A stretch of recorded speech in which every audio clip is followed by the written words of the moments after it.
So this is week 4. Know that you do have a discussion question that is due, and you have another CJ Sims. I've already scored the ones that you submitted for last week. Do you like CJ Sims? Or is it just more busy work for you? I mean, I know it's both, but you know something? I've actually gone in and done them. And I think it really does make you try to think and look for information and try to put pieces together. So use it like that, and make a game of it. Like, what do I do and what do I need to see and what's the most priorities? And I think it can help you in your thinking, especially going, most of you, to capstone next semester. And then you have to think about everything, right? And that's where it is to get through capstone and then onto your NCLEX. So, all right, let's go ahead. Let's get to that Cahoots. If you didn't get a good grade on your NCLEX questions and a 0, it's because you didn't do developmental levels. It was just straight pediatric. So please go and check and be sure, and you'll have till Sunday to get it turned in, and I'm sure you can use that for another time, okay? So developmental levels are so important for us to work with. Professor, Yes. when we will see the test results? Okay, grades will come out after we do, all of us pediatric professors get together and we do an item analysis. The last class ends Friday at 10:30 at night. So we're doing it at 1 o'clock on Saturday. So my grades will be out by 1:30, 2 o'clock, absolute latest, okay? All in all, those grades weren't bad at all, okay? High grade was 94, and that's without an adjustment. And one question probably will accept different answers to. So at least 2 more points went back. I'm also looking at everybody's calculations, seeing who needs help. And I've already identified a couple of you. Why would you want to give 2 points up on your exam grade on math when it is really easy? And I'll make it easy for you. All right, let's get started. All right. So if you hear from me, you need me, okay? Just give me 20 minutes of your time and I'll get you understanding math. So week 4, a couple different chapters we're going over. So early detection of a hearing impairment is critical. Which one is of primary importance? So we want to know if a kid can hear. I mean, we'll know all the signs and symptoms. They don't, turn their head when called, something drops, they don't jump. I mean, those things you'll know in the older kids.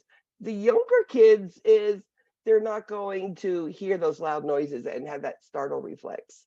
Now, as we start to grow, you can't hear. How are you supposed to pronunciate words? So the first thing you're going to do with any speech problem is do a hearing evaluation. Okay?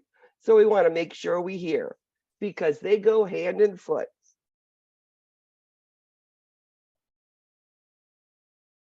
A multi. Toddler's playing outside, gets a laceration on the arm, and he needs stitches. What can make this easier? You got toddlers that are 1 to 3 years old. And remember, there's all this, one of the chapters is on variations of nursing care. I mean, the way you treat a laceration on an adult versus a child are different.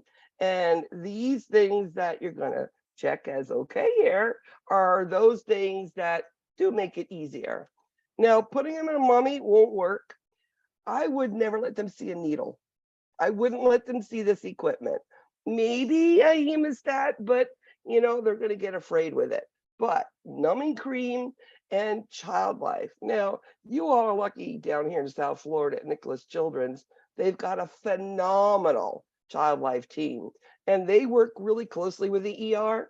We put stitches in, we do all sorts of things, child life, distracting them, and it really, really works. If I'm looking at a game or blowing bubbles, I'm not thinking about what they're doing over here if it doesn't hurt, right? With that numbing cream. And Nicholas Children is all about that numbing stuff. A parent recognizes that toddler has a speech delay compared to their older siblings. Your priority, what's the first thing you need to do? priority, speech delay. Now, this is a toddler, ages 1 to 3. They should be at least at 1 speaking one-word sentences. And as they get older, they need to put, a couple words together. Now, if they're not doing that, first of all, hearing evaluation. Okay, do you see how you put that together there? Absolutely. Can they hear?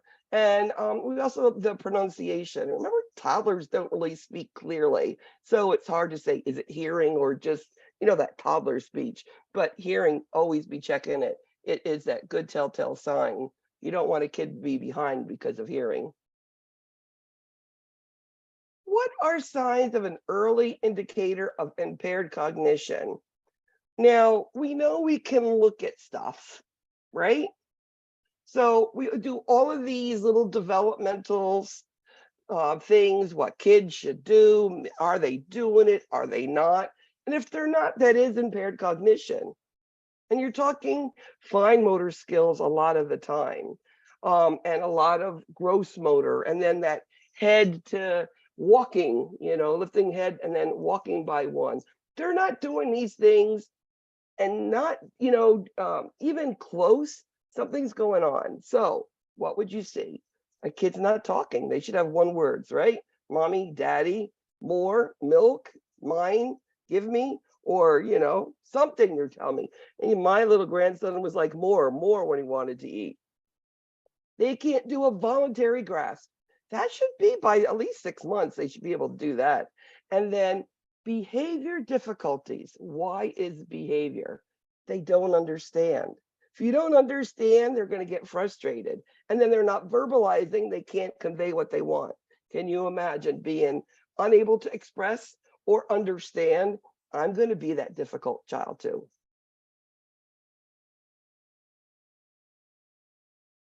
A child's being treated for a fever. The reason for treating the child's fever is what? I've had many parents walk into the ER and say, oh my God, my baby has a fever, 104. You need to take care of it right away. And I'm like, well, he has a fever already, so that's good. So, all right, we can give him some medicine, not a problem. Now, it is not life-threatening. I have never, ever, ever seen fevers up to 106 point something, ever seen a seizure or life-threatening complications from fever. The real reason that we treat it, how do you feel when you have a fever? You feel horrible. Once the fever comes down, you feel better. Yes? I have a question. Usually regarding literature, they do kind of stress the issue of life-threatening seizures and brain damage due to elevated temperatures. And you see that all across the board in a lot of literature. I know it's there, but it is so rare. The priority reason, the main reason is very good point, Adele. I appreciate you saying it.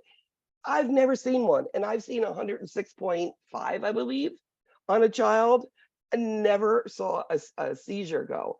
The real reason, and usually children's fevers are 101, 102, and then virals 104, right? That's when parents get nervous. Now, we treat it because the fever goes down, the kid feels better, they drink.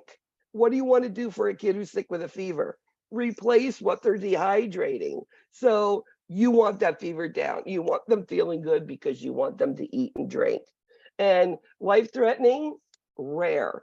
When they have life-threatening is when they go from 98.8 to 102 in 20 minutes. And the brain goes, bloop, bloop, bloop, I don't get it, and has a seizure. That is the one that you will see febrile seizures from 6 months to about 6 years old, and usually they grow out of it. My firstborn grandson had it one time. The mother carries a thermometer to this day in her purse. I don't blame her.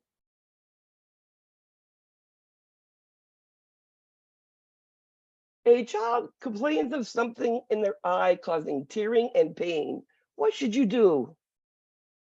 Nurse, something's going on. My eye hurts and it's just dripping and dripping and dripping. What do you do? They were just out playing in the playground. You're the school nurse. Well, if anything's floating, you take a tissue, you can get it out, not a problem. But if anything is stuck in there, leave it alone, because you could pull it out and the viscous humor and stuff could come out and you could ruin an eye and vision for life. Also, you're going to check for light to see if there's any damage there. And then you're going to take Fox Shield, which are hard eye patches, and you put it on actually both eyes. So you calm them down, send that child to pediatric ER or to a pediatric ophthalmologist to try to save that eye, especially if it's penetrating. You know, kids get into everything. Separation anxiety in a child hospitalized, which behavior indicates the stage of despair. There's 3 stages they go through. And that separation is when mommy has to go home or go to work or has to do something for the other child, right? And they have to go home for a while. And this kid cries, goes nuts, goes bonkers, and goes for a while. And then all of a sudden they're going to regress, start sucking their finger, holding their blankie, and, you know, going back in time because that's their self-comforting thing, right? Oral self-comfort.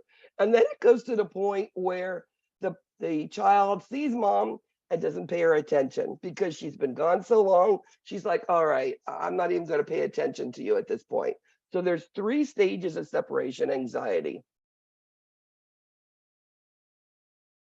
A child with a history of abuse. Which therapy explores emotional problems?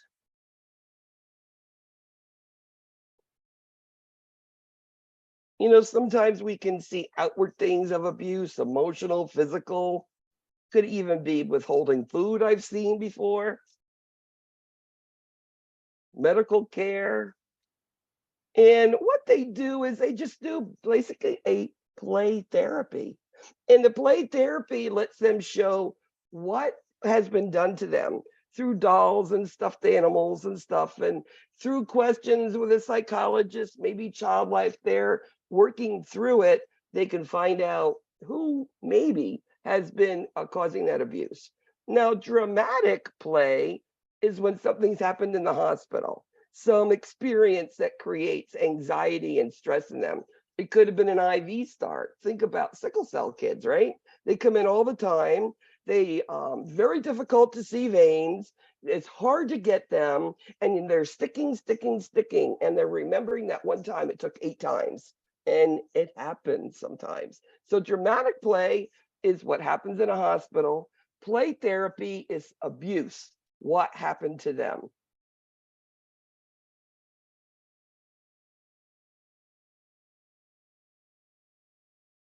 When can children react to the stress and anxiety of hospitalization? Yeah, children do get stressed and they do get anxious, you know, with being in a hospital. It's not home. It's not comfortable. They're not in control. Even with schedules, even if mom's there, it doesn't matter. We're sticking and prodding and laying them down and holding them, etc., right? So it's before it and also after they go home. During it, absolutely. But every child does have stress some way towards it. So knowing that even after they go home, they can have stress, you know, have parents understand and to work this child and help them through it. Multi. An adolescent goes to the ER for treatment without parents. How do you get consent for treatment?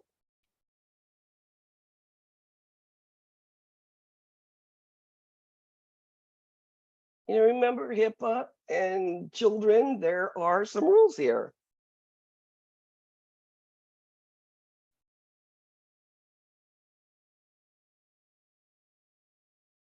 If an adolescent is 18, alert and oriented, they can sign their own consent. Remember, you cannot give information on that chart to anybody else but that child, even the parents. Even if they threaten you, you cannot, okay? Also, if a kid comes in an emergent situation, there's no time for consent. You treat the child, save their life, okay? And then you could get your consent that you need. Or you can also do that telephone consent. 2 witnesses, telephone is good. An 18-year-old without proof of age, no, you need proof, and you need to, and there has to be documentation of, cognitively aware, if there's any question with that. A child is extremely fearful of hospitalization. What type of play explores these fears?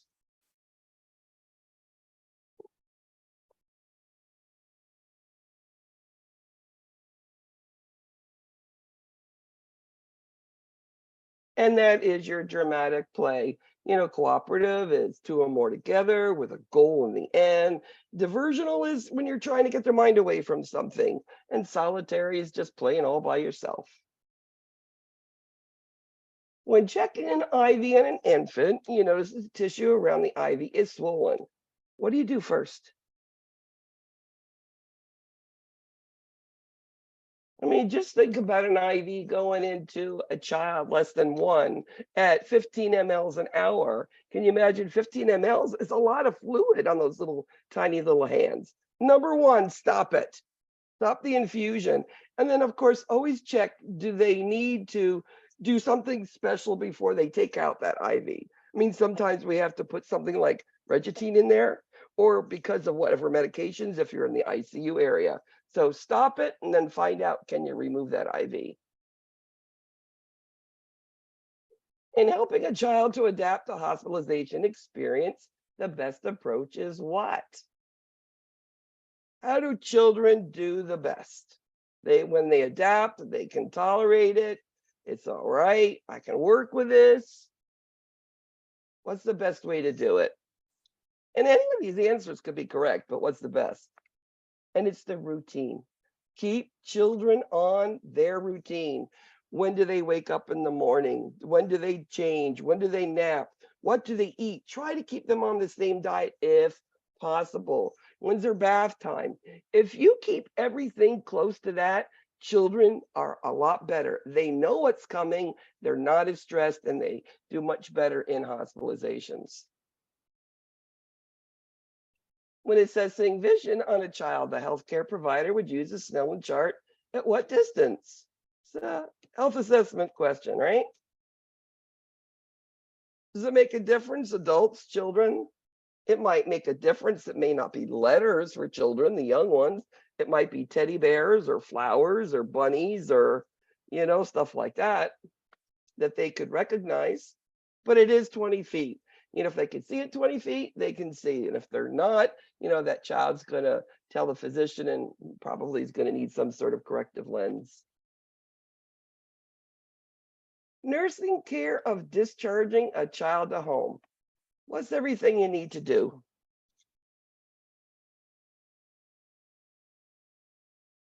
So a child just had, let's say, an outpatient procedure, tonsils, adenoids, and tubes all at once, and they're being discharged to go home.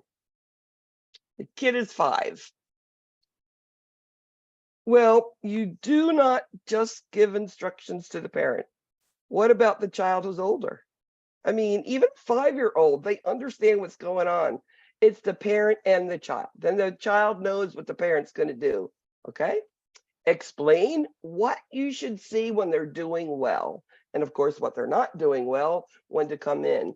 Those emergency phone numbers. And then, of course, have that parent, retell you what those instructions are, so that you know that they understood them. Nurses do a lot of teaching. What is a 3-year-old biggest stressor of being hospitalized? 3-year-old, that's your preschooler, end of toddler. Remember, hospitalization, what is the biggest, thing that makes them most stressed? Well, any of these could be right, but it's all about mom and dad have to go home. And if mom and dad have to go home, that's their biggest stressor because they don't want to be alone. And then it's your separation anxiety that occurs. A multi. What is the best way to alleviate the stress and anxiety of a hospitalized child?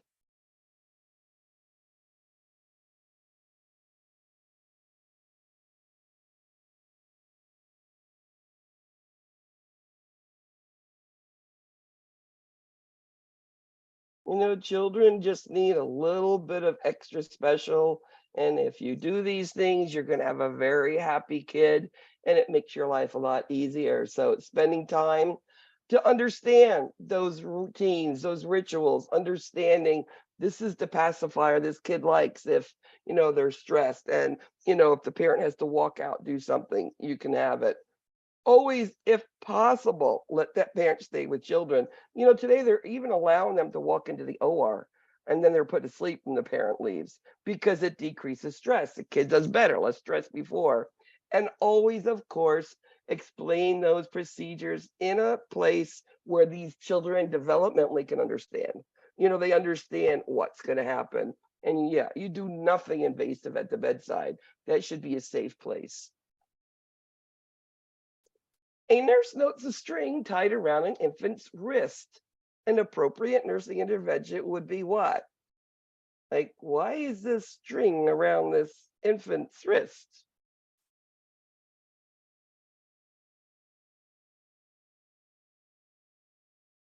And these sort of things is just like having the cat's eye, that little black and white cat's eye that many of you put on your children. Well, I have a blue and white one that I had a parent give to me to ward off evil thoughts about me. So I understand about these little things, cultural things.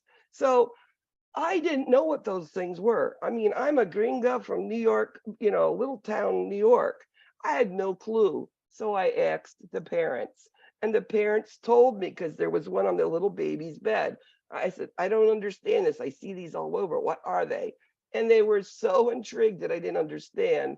When the baby was discharged, they bought me one. And today I still wear it on my necklace.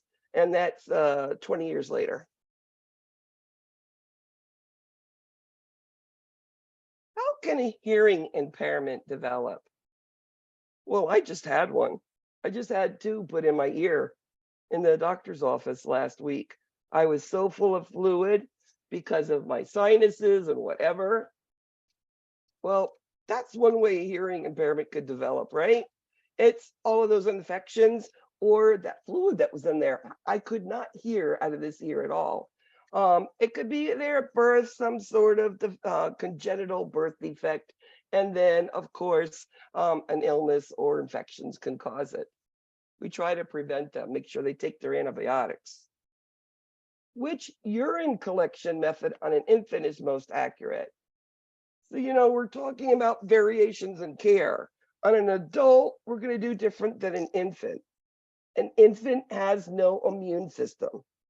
We want to treat an infection with one antibiotic, not take 3 times, right?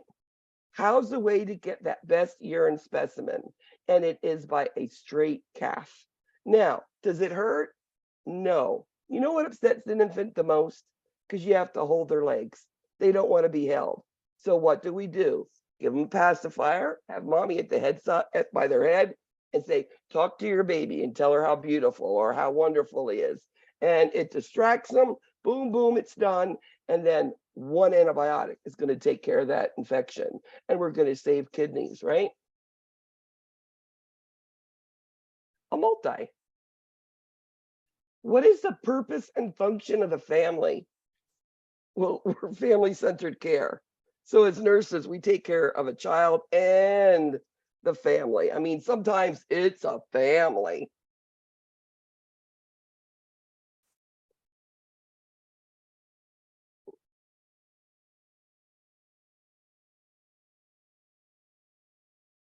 So the family is what a child knows, especially your younger children. That's their safe environment. They grow. It's that emotional comfort. And it's what they believe in, the way they act. So this is what the family does. And it's especially in the beginning. And then as they get away from the family and grow up, those values and those beliefs stay with that child somewhere. And someday they might use them. The primary goal in caring for the child with cognitive impairment is to what? If you have a child, let's say with cerebral palsy or Down syndrome or autistic, what's our goal? What do we want to do for these kids?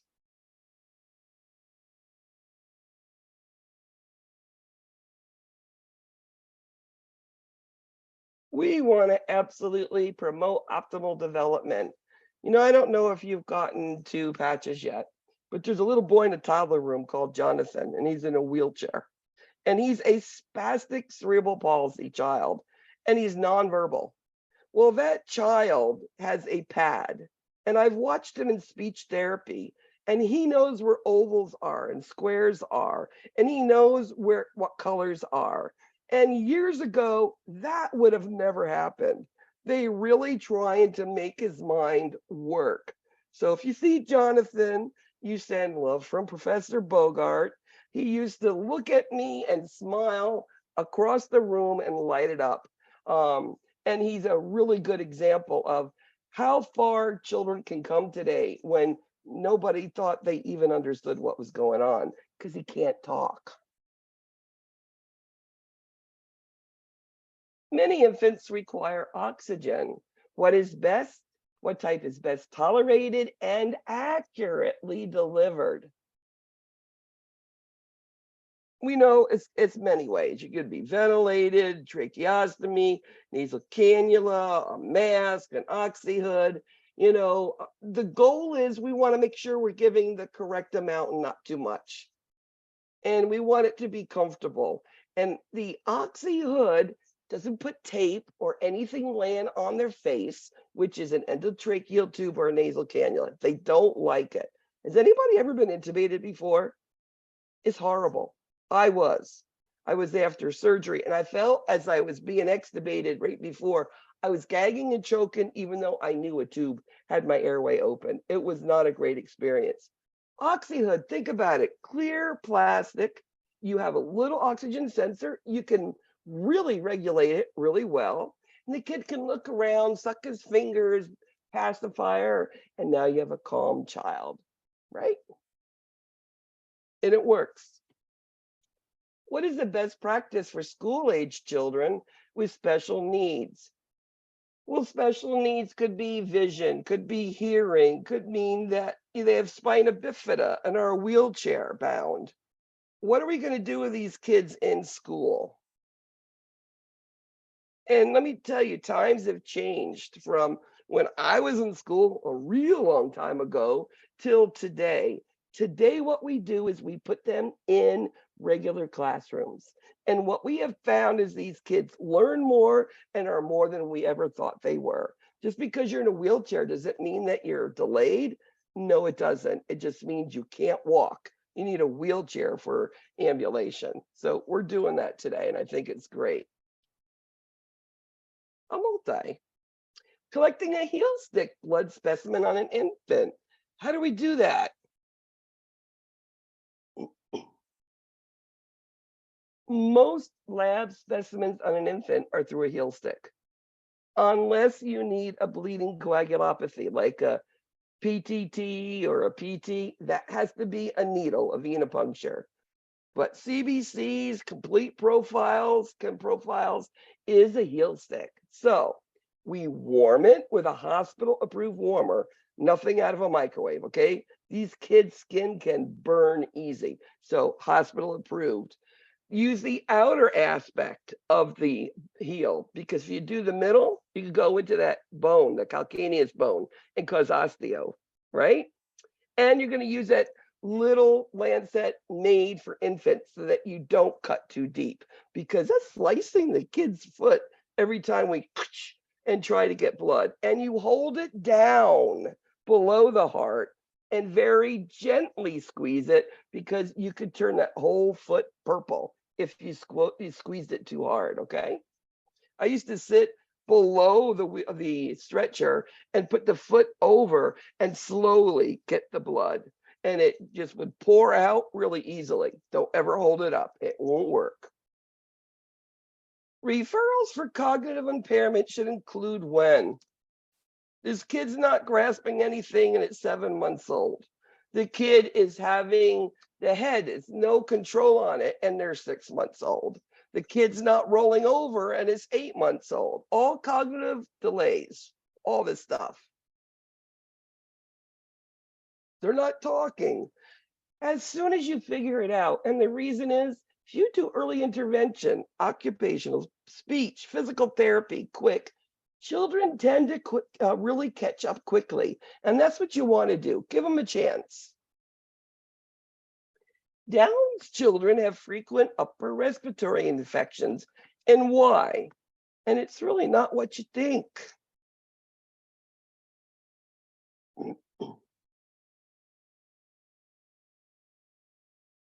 And when you go to Patches, look at the kids that are Downs. You know, most Downs children have their tongue sticking out, right? Not at Patches. Their speech therapy works so well. That's the first thing I noticed when I went there. They have this flat bridge. It's like sucks into the head, right? Mucus gets stuck, it can't pass, and it drips, and it causes the infections, and that causes the upper respiratory. It's that flat, underdeveloped nasal bone. A multi. What would be included in the care plan of a patient with moderate cognitive impairment? What are you going to do for this kid? You want to make them think, right? You want to have them, you know, challenge them. What's good? And it doesn't matter what the cognitive impairment is. Daily structured schedule, number one. They know what's coming. You know, there are children that I've seen that are autistic Downs who will walk into that daycare, take the backpack off, put it in his cubby, sit down, wait for vital signs, and then go off and do his playing alone in the corner. Because of what? Routine. So they understand what's coming next. Yes, you want them with sights, sounds, sensations, even like stuff in the mouth. Some of them don't like stuff that are hard or crunchy or smooth. All of these things, these aversions. And of course, toys that are age appropriate, that can teach them something. All of these things help them think and can improve them. A multi. Autistic children demonstrate which behaviors? Now, autistic children usually are not diagnosed till about the age of 2. Before that, they're not. And it's usually because we're seeing these sort of behaviors that we send them for evaluation. And it's more boys than girls. You're going to see them not talking, or maybe one word at 4 years old, 3 years old. They don't like looking at you. They don't want you to look at them. They don't want you to touch them. They'll sit alone by themselves, repetitive behaviors. Take a truck, put it on a chair, take a doll, put it in the truck, take another doll, put it next, take a sheet, put it over, that take the sheet off, take a doll out, put a truck down, repeat 10 times, 20 times. It just gives them comfort, all of that. And also, they're always by themselves playing, and they're not going to respond to you. They're not going to be responding to their name at all. A multi. Children with autism have better outcomes if what?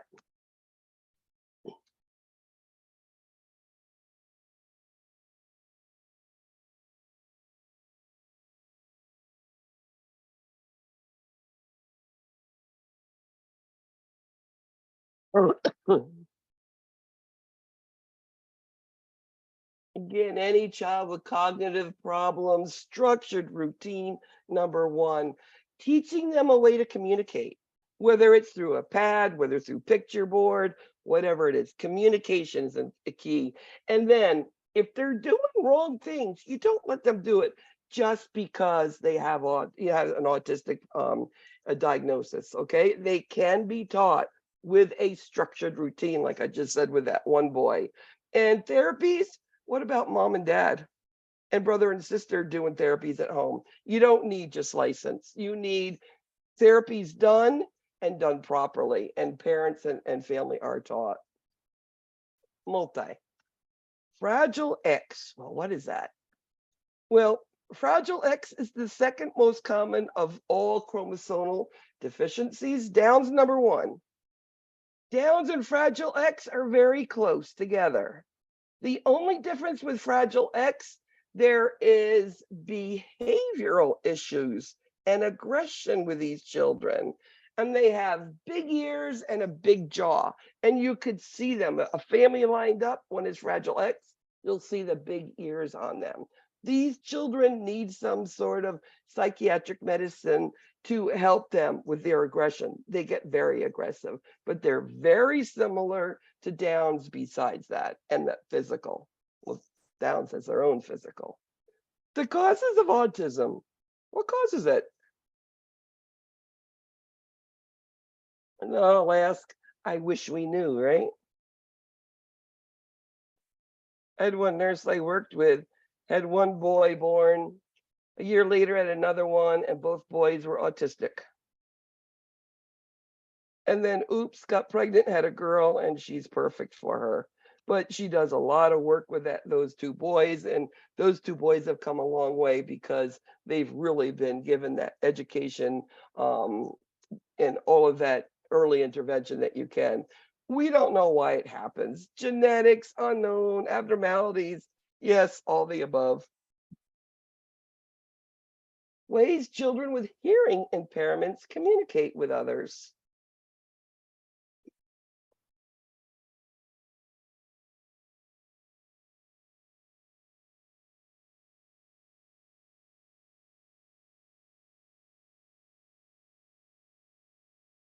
All the above.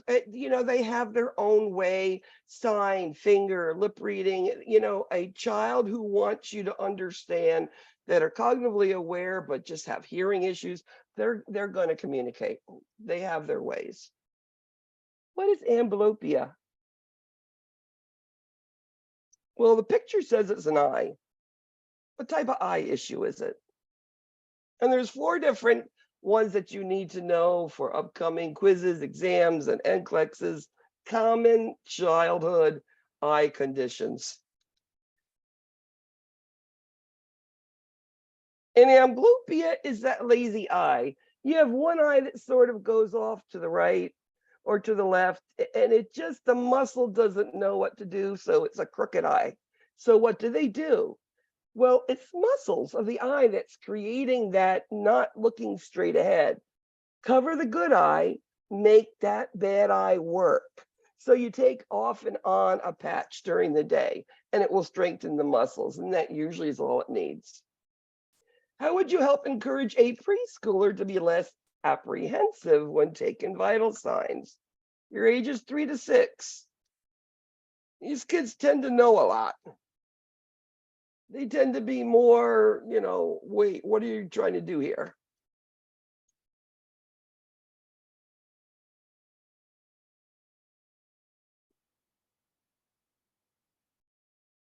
And the biggest thing is get on their level first, sit down below them, not above them. Talk about something. Maybe they got cute sneakers with lights on, or freckles, or big blue eyes, or curly hair, whatever. Talk to them, get them calm, and say, hey, could you push this button for me? Can you help me work? And these kids, preschoolers, love to do that. What child may be more stressed when hospitalized? I mean, I've already said, we know there's stressors of hospitalization. We've already gone over it, but what type of kid is like more than usual?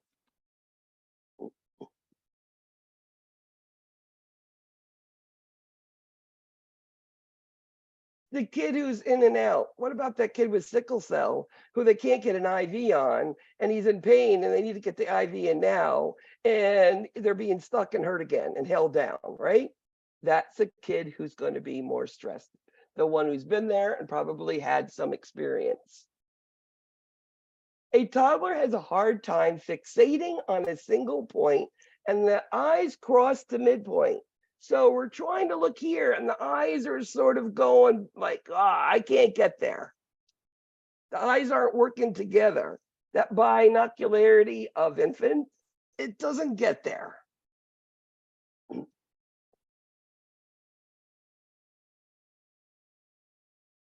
And that is called strabismus. And then there's another one called nystagmus, and the eyes sort of twitch, their muscles twitch. and you'll see it with them. Again, it's all muscles and making the muscles work. A multi. Safety in administering medications to children include what?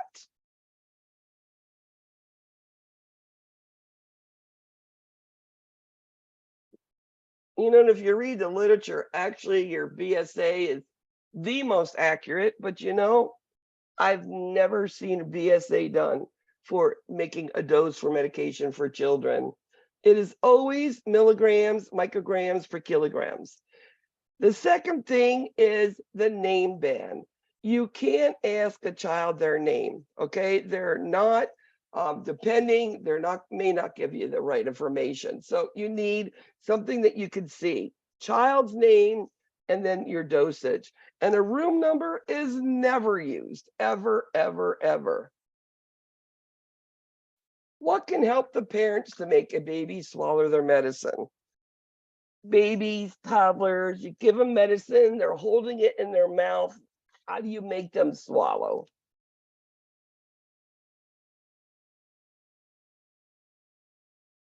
This is one of the tricks I used to use for these children. Before infection control came around, I used to do this myself. I used to say, okay, take a little bit, and then I take a deep breath in and quickly in their face. And you know what would happen? They get scared, they swallow it, and then the medicine is down. So today, because infection control, etc., I've taught the parents. They want to just go, that don't work. It has to be a quick blow, and they will swallow it. You squirt that in the back of their mouth, they're going to puke it up quick. And if you put it in the food or formula, what if they don't eat all the food or they don't drink all the formula? Did they take any, or how much did they take? So that's the whole thing. Pinching their cheeks, they're going to spit it out. I mean, pinching their cheeks, these kids still can get medicine out of their mouth. Treatment for amblyopia involves, what did I tell you? Amblyopia, what is that? That's the lazy eye. How do you make that lazy eye work?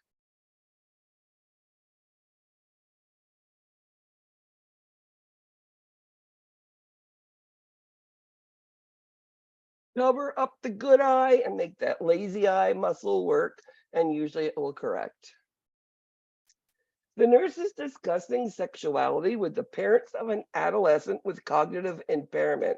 What's important? Well, you get these children, they're Down's children, especially girls, even boys. They're now adolescents, and they're really a mark for some really not nice people in the world. And they really need to be taught what is right and what is wrong, and what touch is good and what's not. So they need this concrete code of sexual conduct so they can let you know when they do something wrong. Or do they know when it is? No, they don't. So you really need to make sure that we keep these children safe. A multi. A child asked mom about his sibling in the hospital. How can you alleviate his stress and fear? This is a common occurrence. You have a kid, let's say, who was ran over riding a bike and he was sent, you know, crazy, ambulance, blood everywhere to the hospital. And his brother's really nervous, scared. How are you going to calm the sibling down? And this is the reality that happens. So let him make a card. Or, I mean, today, thank goodness we have FaceTime if it's appropriate. Sometimes it's not. And if they want to go for a visit, make sure they know what they're looking for. Telling him he's okay doesn't mean nothing to this kid. He needs to do something physically, whether give him something or see him. A multi. What are some best practices when a child is in pain? You know, pain is one of those subjects that you're always going to see questions, you know, posted on them. So understanding all the pain scales, understanding how to deal with pain, whether it's an infant, toddler, preschooler, and adults, is something that's really being focused upon. So how do we take care of a child in pain? Well, number one, whatever pain medicines order, give it. If in between Tylenol and ibuprofen, if they need it, give it. And then younger children, distraction, give them an iPad, with Roblox on it. They're not going to care because they can play that or play a card game, right? And then sometimes it's the reposition. I'll give you an example. You have abdominal surgery and you're laying flat. Your tummy's stretched, right? Elevate the head of the bed, and that will relieve some tension, or even turning them sometimes on their side. And don't do anything like getting them out of bed or incentive spirometry without medicating them first. A multi. Children can be critically ill for long periods of time. How do you prevent pressure ulcers? Children do get pressure ulcers. It's not just old people with frail skin. They're there a long time and they're nutritionally, they're depleted for whatever reason, they're going to have breakdowns. And we do many things to prevent these pressure ulcers in children. So keeping them dry, whether diapers or underpads, turning them. They say lotion, rubbing it can help, okay? And then a draw sheet to pick them up and move them so you're not like sliding them and ripping skin. I used to like those little tiny little toys for ET tubes. The kid could open their eyes, they could see it, blankets, stuffed animals, pillows, whatever, to turn them on their side. Get them really propped up and comfortable. And all these things do help prevent those pressure ulcers. And last question. Young children can be stressed by being in a hospital. How can you decrease the stress?